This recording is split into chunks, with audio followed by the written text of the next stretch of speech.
Connecticut lawmakers are considering legislation that would prohibit shaming over unpaid school meal debt. On Tuesday, the General Assembly's Committee on Children held a public hearing to discuss the bill, which would apply to public school districts statewide. According to the proposal, school officials would not be allowed to publicly identify, stigmatize, or refuse service to students over their debt. It would, however, allow any public or private parties to donate to pay off such debt. Some school districts in Connecticut have reportedly seen their meal debts rise in recent years. In Norwalk, for example, the district's negative balance in 2019 increased from about $48,000 in January to more than $53,000 in November.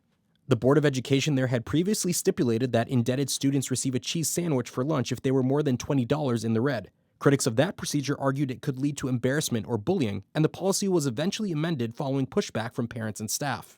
Connecticut isn't the only state working to tackle shaming over student meal debt. The Maryland General Assembly on Tuesday heard remarks on a similar proposal that would require the state to also collect and report data on the issue.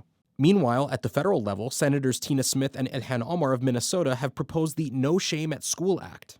Although costs can vary nationwide, the School Nutrition Association reports the average school lunch in 2018 cost $2.48 in primary schools and $2.74 in secondary schools. The average breakfast, meanwhile, cost $1.46 and $1.55, respectively.